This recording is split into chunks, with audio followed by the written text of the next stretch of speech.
Hello everyone, আসসালামু আলাইকুম। আশা করি আপনারা আল্লাহর অশেষ রহমতে ভালো আছেন। সো একটা নতুন রিভিউ ভিডিওতে আপনাদেরকে স্বাগতম জানাচ্ছি। আমি আজহার। সো আজকে আপনাদের সাথে আমি একটা জার্নি রিভিউ করব, আর সেটা হচ্ছে একটা বাস জার্নি। সো আশা করি আপনারা যারা সম্পূর্ণ ভিডিওটা দেখবেন তারা এ টু জেড জার্নিটা সম্পর্কে এ টু জেড ডিটেলস জেনে যাবেন এবং অনেক অনেক অনেক ইনফরমেশন আপনাদের সাথে শেয়ার করব। সো কেউ ভিডিওটা স্কিপ করেন না, আর ভিডিওটার 4টা পার্ট আসবে। সো আশা করি আপনারা 4টা পর্বই দেখবেন ইনশাআল্লাহ। সো চলেন আমাদের কাহিনীটাতে আমরা চলে যাই। আমি বাস জার্নি করেছিলাম গত 28শে ফেব্রুয়ারি 2025 সালে, আর জার্নিটা ছিল মূলত 2025 সালের 28 ফেব্রুয়ারি, মানে ফেব্রুয়ারি মাসের শেষ দিন। কারণ 28 তারিখে আমরা জার্নি স্টার্ট হয়েছিল, আর পরের দিন 1 তারিখ আমি সিলেটে এসে পৌঁছাই, আর আমাদের জার্নিটাও কমপ্লিট হয়ে যায়। সো আশা করি বুঝতে পারতেছেন। আর আমাদের জার্নিটা শুরু হয়েছিল মূলত চাঁপাইনবাবগঞ্জ থেকে। রাজশাহী জেলার একটা বা রাজশাহী বিভাগের একটা জেলার নাম হচ্ছে চাঁপাইনবাবগঞ্জ। ওইখানে হচ্ছে আমার দাদার বাড়ি। আর সিলেটে আসলে আমি থাকি, আমার ফ্যামিলি আব্বু আম্মু থাকে। সো আমি সিলেটে থাকি এবং পড়াশোনা করি। আর রাজশাহী হচ্ছে আমার দাদার বাড়ি আর কি, মানে চাচারা থাকে, ফুফু থাকে, দাদি তো নাই, দাদাও নাই, দাদি মারা গেছে রিসেন্টলি। সো দাদিকে যেন আল্লাহ তাআলা জান্নাত নসিব করেন, আর দাদা অনেক আগেই মারা গেছে। সো যাই হোক, আজকে আমাদের জার্নি রিভিউটা আপনাদের সাথে শেয়ার করব। আশা করি আপনারা সম্পূর্ণ রিভিউ ভিডিওটা জুড়ে সাথে থাকবেন। এবং আমাদের জার্নিটি স্টার্ট হয়েছিল 5টা 30 বিকালের সময় চাঁপাইনবাবগঞ্জ ঢাকা বাস স্ট্যান্ড থেকে।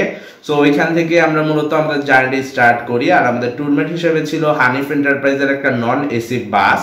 So বাসটার A to Z details আপনাদের সাথে শেয়ার করবো গাইস, আর আশা করি আপনারা খুবই মজা পাবেন। সো অ্যাজ এ ইউটিউবার আমি কিন্তু ট্রাভেল ব্লগ সবসময় রেকর্ড করি, আর দুর্ভাগ্যবশত এবার আমি আমার গোপ্রো ক্যামেরাটা নিয়ে যাই নাই। সো এটা হচ্ছে দুর্ভাগ্য, যার জন্য মোবাইল দিয়ে, মানে যেটা দিয়ে আমি এখন আপনাদের সাথে কথা বলতেছি, ওই মোবাইল দিয়ে আমি মূলত ট্রাভেল ব্লগটা রেকর্ড করছি। আশা করি আপনাদের খুবই ভালো লাগবে। যাই হোক, কথা না বাড়িয়ে আমরা আমাদের কাহিনীতে চলে যাই। আমাদের বাসের টিকিট আমি কাটছিলাম 26 তারিখ, অনলাইনে কাটছিলাম সহজ.com থেকে। সো ওইখান থেকে কাটার পর আমি যেদিন আমাদের বাস ছাড়বে 28 তারিখ, ওই দিন আমরা 4টার দিকেই আমরা বাস কাউন্টারে চলে আসি, প্রায় 1.5 ঘন্টা আগে।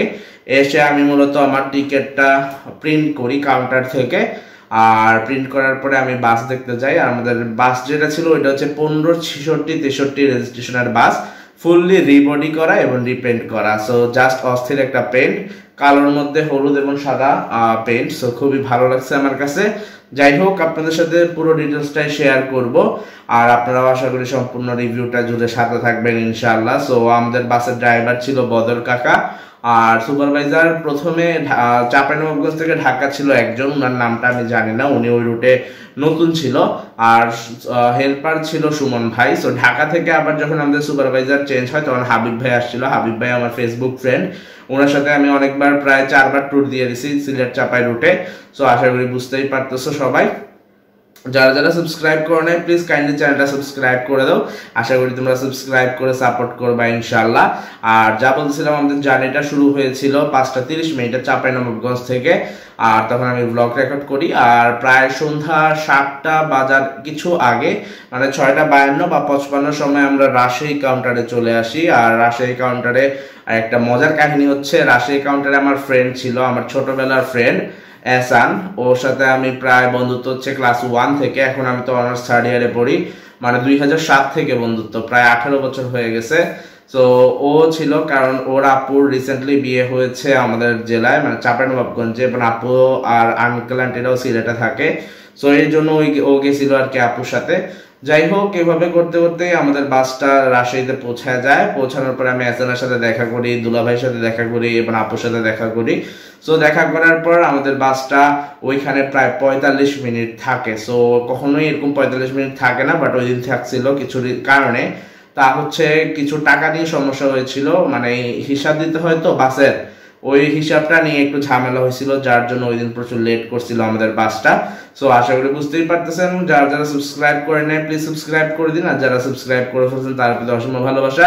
আরো 3টা পর্ব আসবে এই জার্নির, আশা করি আপনারা সম্পূর্ণ পর্বগুলো দেখলে খুবই এনজয় করবেন ইনশাআল্লাহ। তো যারা যারা এই পর্বটা দেখছেন তারা প্লিজ কমেন্ট করে জানাবেন পরবর্তীতে কোন রুটের ভিডিওটা আপনারা দেখতে চান।